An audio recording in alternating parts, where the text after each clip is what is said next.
नमस्कार, सीटेट कलम में आप सभी का स्वागत है।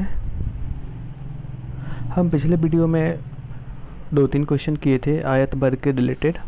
तो उसमें मैंने आपको ये कुछ बोले थे स्क्रीनशॉट या SW के रूप में आप ले लेंगे ताकि आप अपना ये टॉपिक बना के देखेंगे कि आपको ये समझ में आया या नहीं। तो हम चलिए उसी क्वेश्चन पे डिस्कस करेंगे जो हमने पिछले टाइम आपको होमवर्क में दिया था। तो क्वेश्चन आपका दिख रहा होगा, किसी वर्ग का परिमाप 24 सेंटीमीटर है, किसी आयत की लंबाई 8 सेंटीमीटर है। यदि वर्ग और आयत के परिमाप बराबर हों तो आयत का क्षेत्रफल वर्ग सेंटीमीटर में क्या होगा। हमेशा ये देखिए, जब भी आपको परिमिति पूछा जाएगा, ठीक है, तो उसमें जो है उसका यूनिट वर्ग में नहीं आएगा। परिमाप या परिमिति तो सिंपल से सेंटीमीटर में आएगा। कैसे, तो उसका कुछ एग्जाम्पल मैं आपको बता दे रहा हूँ, ठीक है। तो एग्जाम्पल मान लीजिए, जो आयत परिमिति पेरीमीटर का जो फॉर्मूला होता है परिमाप, ठीक है, तो वो होता है 2 इंटू लंबाई प्लस चौड़ाई, ठीक है। तो यहाँ पे देखिए 2 मान लीजिए, इसका कुछ हम एग्जाम्पल अपने मन से लेते कि कोई इसी का आयत का लंबाई मतलब L2 है और चौड़ाई 3 है, ठीक है। चलिए, तो यहाँ पे क्या होगा, 2 से यहाँ ब्रैकेट के अंदर पहले हम लोग बॉड मास में क्या करते हैं, सिंप्लीफिकेशन में जनरली हम लोग पहले ब्रैकेट के अंदर का वर्क करते हैं, फिर 2 इंटू 3 5 हो गया, 5 इंटू 10, और यहाँ पे सेंटीमीटर। क्यों सेंटीमीटर हुआ, क्योंकि यहाँ पे 2, ये तो यहाँ पे हम क्या लिए थे 2, ये तो कोई होगा आयत की लंबाई और आयत का चौड़ाई, तो ये सेंटीमीटर में होगा और ये भी सेंटीमीटर में, तो सेंटीमीटर प्लस सेंटीमीटर तो सेंटीमीटर ही रह जाता है। इसी के लिए जो है 5 सेंटीमीटर है, और 5 सेंटीमीटर को 2 से मल्टीप्लाई किए तो 10 सेंटीमीटर आया, ठीक है। चलिए, अब आगे हम देखते हैं।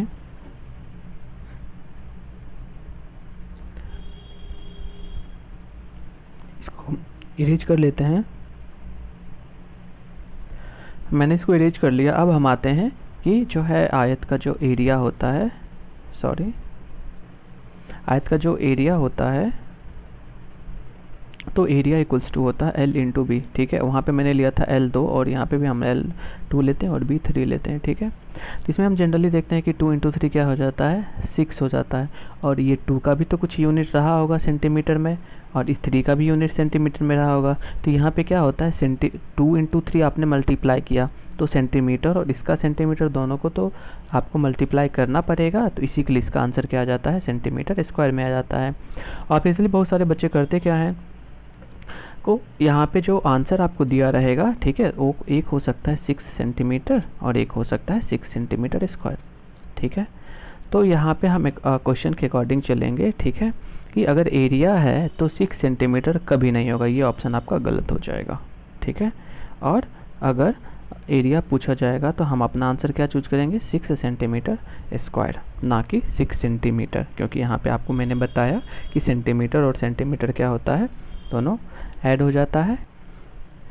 तो चलिए हम लोग क्वेश्चन फर्स्ट पे आते हैं। टाइम वेस्ट करते हुए नहीं, आपको पढ़ना तो बहुत सारा चीज़ है, लेकिन ये कोई बताने वाला नहीं है कि आपको पढ़ना क्या क्या चीज़ नहीं है। अगर आप ये जान लेते हैं कि आपको क्या क्या नहीं पढ़ना है, तो फिर आपका कोई भी एग्ज़ाम रहो, चाहे वो सीटेट का हो, कोई SSC का रिलेटेड आप एग्ज़ाम दे सकते हैं, तो उसमें कोई दिक्कत नहीं है, तो आप यूँ पास कर सकते हैं। तो आप जनरली वीडियो देखते रहिए। आपको मैथ्स में लगभग तो हम कह सकते हैं कि जो 15 क्वेश्चंस आते हैं मैथ्स में, उसमें आपको एक भी क्वेश्चन में दिक्कत नहीं होगा, बिकॉज उसके रिलेटेड जितने भी टॉपिक्स हैं हम टॉपिक बाय टॉपिक वीडियो इसमें बनाते जाएंगे, ठीक है। तो आप मेरे चैनल को सब्सक्राइब कीजिएगा ताकि वो वीडियो प्रॉपर आपको मिलते रहें, ठीक है। तो चलिए फर्स्ट टाइम वेस्ट ना करते हुए फर्स्ट क्वेश्चन पे आते हैं। कह रहे हैं वर्ग का परिमाप 24 सेंटीमीटर है, तो वर्ग का जो पेरीमीटर परिमाप होता है वो होता है 4 इंटू साइड, ठीक है। तो परिमाप हमको दिया ही हुआ है 24, तो परिमाप के नीचे में 24 लिखते हैं और इधर जो फॉर्मूला होता है 4 इंटू साइड वो लिख देते हैं। तो यहाँ से हम क्या करेंगे, किसी आयत की लंबाई 8 सेंटीमीटर है और वर्ग और आयत के परिमाप बराबर हों, ठीक है। तो यहाँ पे वर्ग और आयत का परिमाप बराबर है, ठीक है, और कह रहे हैं किसी आयत की लंबाई 8 सेंटीमीटर है। तो यहाँ पे हमें जो है वर्ग का परिमाप निकालने की कोई ज़रूरत नहीं है, क्योंकि क्वेश्चन लास्ट कह ही रहा है कि आयत का परिमाप जो है वर्ग के परिमाप का बराबर है। तो जनरली हम यहाँ जब निकाल चुके तो देख लेते हैं, तो यहाँ से साइड कैसे निकल जाएगा, तो साइड इक्वल्स टू हो जाएगा 24 डिवाइड 4, तो आपका ये आ गया 6, तो 6 आ गया साइड, जो कि हमें ये नहीं भी निकाले तो ये चलेगा। हमें जो है क्वेश्चन में ये नहीं कह रहा है कि आप इसका साइड बताइए, हमें जनरली जानना है आयत का परिमाप, क्योंकि हमें आयत का क्षेत्रफल चाहिए जिसमें कि आयत की लंबाई दिया हुआ है, ठीक है। तो चलिए, आयत का जो पैरामीटर होता है, आयत का जो पैरामीटर होता है वो होता है आपका 2 इंटू लंबाई प्लस चौड़ाई, ठीक है। तो पैरामीटर जो है वो है 24 सेंटीमीटर, और लंबाई हमें दिया है 8, और चौड़ाई हमें नहीं पता है, इसको ऐसे ही छोड़ देते हैं। तो 24 बराबर क्या हो जाएगा, 2 को 8 से, क्योंकि ब्रैकेट के अंदर जो रहता है डिजिट उसको हमको बाहर वाले से एक एक करके मल्टीप्लाई करना होता है, गुना करना होता है। 2 को 8 से करेंगे तो 16 आ जाएगा, प्लस 2 को b से करेंगे, मतलब b मीन्स चौड़ाई, तो 2b आ जाएगा, ठीक है। तो हम नंबर वाले को नंबर वाले की तरफ लेके जाएंगे, तो 24 में क्या करेंगे 16, और यहाँ पे क्या है, तो जो इक्वल्स टू के इस साइड में अगर कोई नंबर, मान लीजिए 16 है, 16 के आगे में कोई साइन नहीं है, तो मतलब इसका साइन क्या है, पॉजिटिव है, प्लस है। कोई भी नंबर, मान लीजिए 2 है, 2 के आगे में कुछ नहीं है तो उसके आगे में प्लस है। इस साइड में 24 है, इसके आगे में कुछ नहीं है तो प्लस है, तो 16 के आगे में प्लस है, तो ये इक्वल्स टू के इस साइड आएगा तो इसका साइन चेंज हो जाएगा, ये हो जाएगा माइनस में, और इधर का 2 का भी बचा ही रह जाएगा, ठीक है। आगे हम लोग देखेंगे तो यहाँ बचा 16, 24 में से 16 घटाएगा तो 8 आएगा, 8 इक्वल्स टू 2b, तो b का जो वैल्यू निकल के क्या आ गया है 8/2, तो कट के कितना आ गया 4, तो आपका b निकल गया 4, ठीक है। तो क्वेश्चन में चलते हैं वापस, हम देखते हैं तो हमें क्या चाहिए था, तो हमें चाहिए था आयत का क्षेत्रफल। तो हमें जो है यहाँ पे निकल के आया था b का वैल्यू, b का वैल्यू जो निकला था हमें देख लेते हैं, 4 निकला था, और l जो है क्वेश्चन में दिया ही हुआ है, तो हम यहाँ से चलते हैं वापस। तो b का जो वैल्यू है वो है 4, और l जो है वो दिया हुआ है कितना, l दिया हुआ है 8 सेंटीमीटर। तो आयत का क्षेत्रफल निकाल लीजिए। क्षेत्रफल क्या होता है, लंबाई गुना चौड़ाई, ठीक है। तो यहाँ पे क्या हो जाएगा 8 × 4 इक्वल्स टू 32 सेंटीमीटर स्क्वायर, ठीक है। सेंटीमीटर स्क्वायर को ही वर्ग सेंटीमीटर कहते हैं, ठीक है। तो इसके लिए कोई दिक्कत नहीं है, तो ऑप्शन नंबर आपका हो गया 3 सही, ठीक है। चलिए हम लोग चलते हैं नेक्स्ट क्वेश्चन पे। नेक्स्ट क्वेश्चन आपका है संख्या 1, 2, 3, 4, 5 में 3 के स्थानीय मान तथा अंकित मान का अंतर निकालें। तो हम लोग पहले जब छोटे होंगे, आप लोग भी क्लास 5, 4 में, 2, 3 में भी पढ़े होंगे कि स्थानीय मान और अंकित मान क्या होता है। अंकित मान को हम जातीय मान के भी नाम से जानते हैं, तो जातीय मान आएगा तो ऐसा नहीं कन्फ्यूजन क्रिएट होना है कि ये अंकित मान क्या है या जातीय मान क्या है। तो जाति मीन्स आप लोग जनरली समझिएगा अंकित होता क्या है। मान लीजिए यहाँ पे कोई नंबर मैंने अंकित किया है 295, तो अंकित यहाँ पे ये नंबर तो 295 ही रहेगा ना, क्योंकि मैंने अंकित किया है 295। अब हम पूछेंगे किसी दूसरे बच्चे से या किसी दूसरे व्यक्ति से, बताइए यहाँ पे क्या अंकित है, तो वो तो जनरली बताएंगे कि हाँ यहाँ पे तो 295 अंकित है।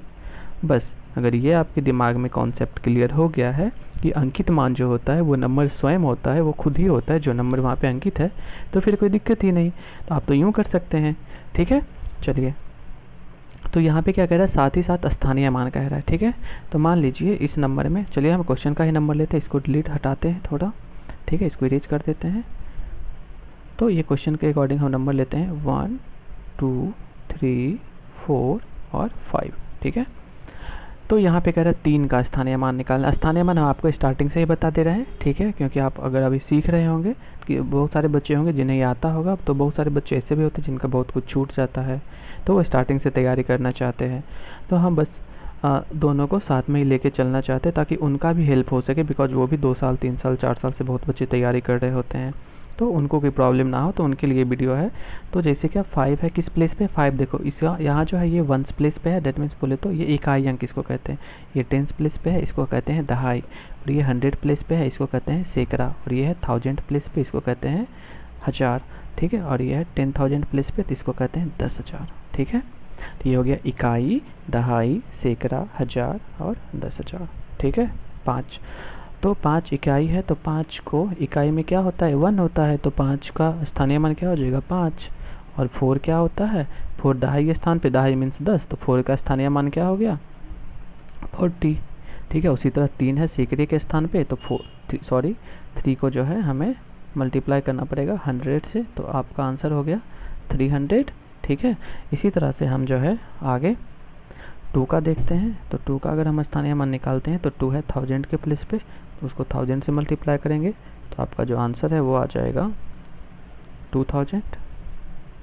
और लास्ट का जो आपका बचा है 1 बचा है, ठीक है। तो 1 बचा है, तो 1 का अगर हम स्थानीय मान निकालते हैं तो 1 और मल्टीप्लाई 1 कितने 10,000 के प्लेस पे है तो 10,000 दे देंगे, तो आपका आंसर जो है वो क्या हो जाएगा 1 इंटू 10,000, तो आंसर आपका भी 10,000 हो जाएगा। तो ये मैं जनरली आप लोगों को सिर्फ समझा दिया है, ठीक है, कि कैसे हम लोग स्थानीय मान निकालते। चलिए हम क्वेश्चन पे आते हैं वापस से। चलिए तो हम लोग क्वेश्चन पे आ गए, जिससे संख्या आपका है 1 2 3 4 5। तो इसमें 3 का निकालना है स्थानीय मान, तो 3 किस प्लेस पे है, इकाई, दहाई, सैकड़ा, तो सैकड़ा। आप ऐसे भी जनरली समझ सकते हैं, 3 के बाद कितने डिजिट बचे हुए हैं 2 डिजिट, इस पे 2 जीरो डायरेक्ट निकालिए।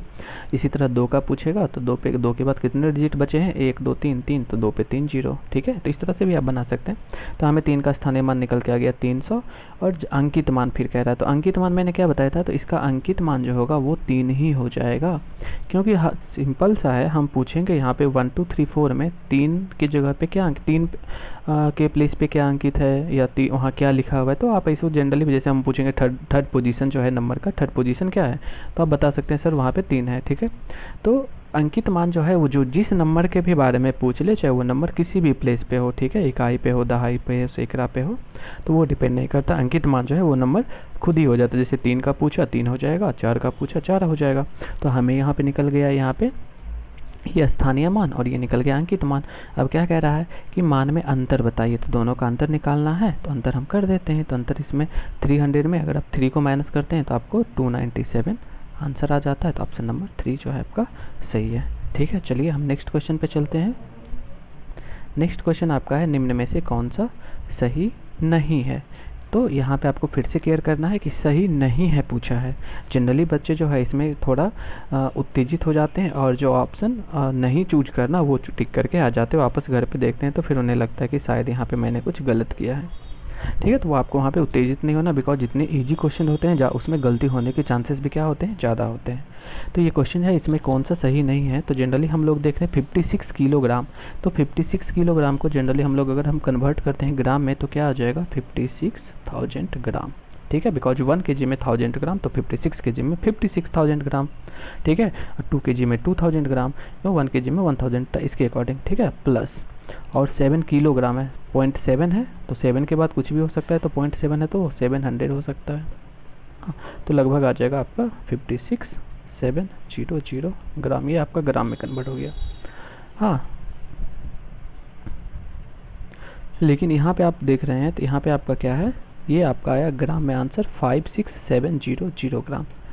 लेकिन यहाँ पे देख रहे हैं आप कि यहाँ पे क्या है 5670 ग्राम, तो ये आपका ऑप्शन क्या है, गलत है, सही नहीं है। तो यहाँ पे क्वेश्चन भी वही पूछ रहा है कि कौन सा सही नहीं है, तो ये सही नहीं है, तो ये आपका आंसर हो जाएगा, ठीक है।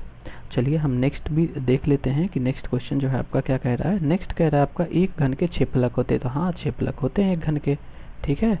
और उसके बाद है 1 मिलीमीटर में 0.1 सेंटीमीटर होता है, तो ये भी आपका सही है, ठीक है। 0.10 और 0.1 बराबर है, तो मैंने प्रीवियस में बता दिया था कि 0.10 ले लीजिए चाहे 0.1 ले लीजिए। तो इसमें डेसिमल के बाद जो है आप कितने भी जीरो लगाइए उस पर कोई इफेक्ट होने वाला नहीं है।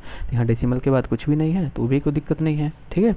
तो ऐसा नहीं है, डेसिमल के बाद कितना भी जीरो लगाए उसका कोई इफेक्ट इस पर नंबर पर नहीं पड़ता है। तो 100 रहे चाहे 0.1 रहे, तो दोनों क्या है, दोनों इक्वल है, बराबर है, ठीक है। तो ऑप्शन नंबर ए आपका सही आंसर हो जाएगा। चलिए तो आज की क्लास के लिए बस इतना ही, हम फिर मिलेंगे नेक्स्ट क्लास में। अगर आपको कोई दिक्कत होता है, किसी टॉपिक में दिक्कत है, तो आप हमें कमेंट सेक्शन में बताइए। हमारे चैनल को सब्सक्राइब कीजिए ताकि आगे के नेक्स्ट वीडियो आपको प्रॉपर टाइम पे मिल सके। तो जो टॉपिक में आपको दिक्कत हो तो हमें कमेंट कीजिएगा, हम उस टॉपिक पर वीडियो बनाएंगे। आज के लिए इतना ही, धन्यवाद, आपका दिन शुभ हो।